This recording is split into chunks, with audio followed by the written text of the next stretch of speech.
This is everything from episode 17 of ROT, in case you missed it. Alright guys, you know the deal. We got 30-minute pre-show ROT Dark starting at 8 p.m. Eastern Time. On this week's pre-show, we had a Hot Girl Fight Club match between Tabby and Coco. And poof, Tabby went.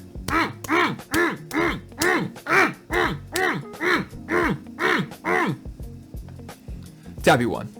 Next up, Ultimate Killer 77 took on yeah boy. This was a really fun match. There was one point in the match that was really cool where I had undone the turnbuckle. The referee got distracted. He walked over and he was putting it back on so his back was turned. I reached into my pants and I pulled out some brass knuckles and I went, bah! It was pretty cool. I didn't win though, even though I cheated. Crazy. There's a life lesson in there. Speaking of not cheating, starting off our main card, the Taisho was looking to get a little bit of momentum back after taking a loss at the hands of Al last week. And in his mind, he took on a juggernaut on the roster last week. So maybe start with a slightly smaller opponent. That slightly smaller opponent was Violent Violet. We're starting to see what it looks like when you have a manager at ringside or an advocate or a valet or whatever you want to call it, but when you have somebody in your corner.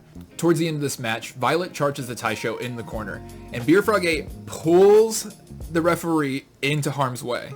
Now, as Violet takes out the referee, Mr. Yamashita slides a chair into the ring, giving Beer Frog 8 a pretty clear advantage. Unfortunately, however, Violet was one step ahead, kicked the chair out of his hands, bing bang boom, Violet walks away with the win. Oh my god. Next up was, that was an experience. If you keep up with the shows by watching them every week, then you know that we had a little bit of a hiccup this week in our Twitch TV title match. The Diamond Patriot was taking on Minu the Dog. And I will say, as much as this is going to haunt my dreams for a little bit, because your boy's anxious and he wants the show to go perfectly, it looks pretty cool.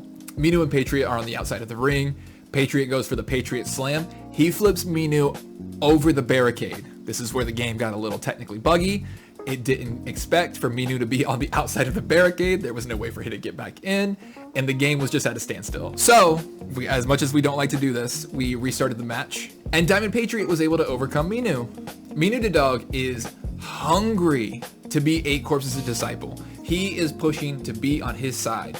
And 8 Corpses' explicit instructions this week were go to that ring and win the Twitch TV title for me. How this is going to move forward, I don't know.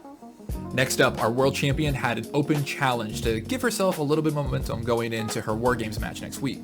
And who answered the challenge but none other than ex-Mutiny member, Daddy Dula. As we discussed before, there's a receipt coming with Dula. I'm biding my time. But, fair credit to him, he went out there and had a really, really, really good match with Sushi. But our world champion is our world champion for a reason. Next up, the Blood Moon Clan, Swooshi and Lux, took on Aang Khan. And what can you say? The Blood Moon Clan have been absolutely killing it lately since they all came together as a group. Swooshi and Lux walk away with a win over Aang Khan, who, it's worth pointing out, are the longest standing tag team in ROT history. Lux has that briefcase still sitting in his back pocket, and he's starting to rack up a lot of tag team accolades alongside Swooshi. Between that and Al getting the win last week, we could be seeing a new era of Blood Moon Clan dominance. We could, but this week was the battle of the VPs. We had Bree in one corner, you had Al in the other corner.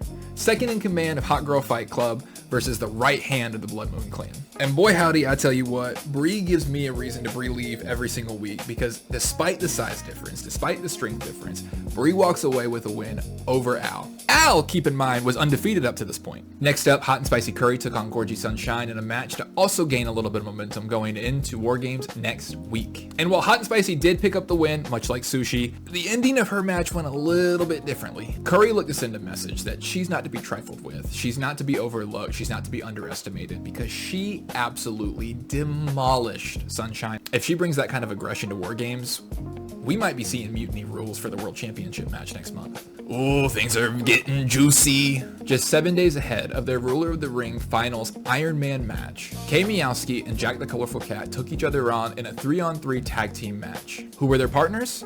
None other than the 2 people they had beaten in the tournament up to that point to get there. We got an answer on who was able to step up as a leader because Miyowski was ultimately able to topple Jack. This has huge implications going into the Ruler of the Ring Finals next week. Next up, things are getting a little weird with 8 Corpses. 8 Corpses has never really had a clear agenda in ROT, but even for him, he's been acting a little erratic lately. What feels like kind of using Minu the dog to try to get him titles and attacking people after matches. And while Frosted Mac and Cheese was able to hopefully beat a little bit of sense into 8 Corpses, she didn't quite walk away at 100%. During the live show, we watched Frosted Mac and Cheese walk away from the match, gripping her side and not 100% sure if she was okay. It was confirmed afterwards and in the Discord that Frosted Mac and Cheese is officially injured and off of the active competition list. She may have barely been able to pull out a win over 8 Corpses, but at what cost? And finally, in your main event, War Games is next week, but to anybody familiar with the stipulation, there is an advantage that can be had. One team will effectively have a numbers advantage early on in the match, and who gets that advantage was determined by tonight's main event.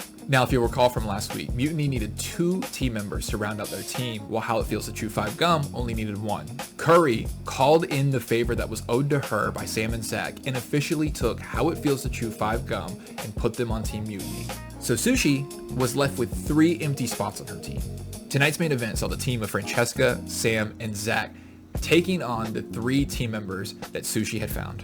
And things were exciting when the Groves music hit and they made their way to the ring, Maiden Fallon and Faye Fireworld. But the energy that was there when those sirens hit and it was confirmed that Tank was joining forces with Maiden and Faye to once again form Druid's Grove in support of Sushi.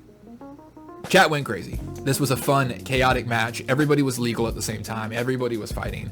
You had to look in 18 different directions to make sure that you were capturing all of it. And ultimately, the Grove walk away with the win, earning them the numbers advantage in War Games next week. How will 8 Corpses' erratic behavior continue to affect the roster?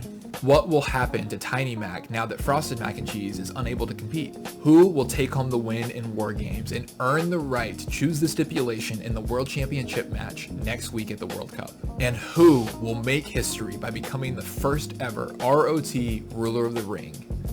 King Jack or Queen Meowski? You guys do not want to miss Ruler of the Ring streaming live on July 28th at 8 p.m. Eastern Time.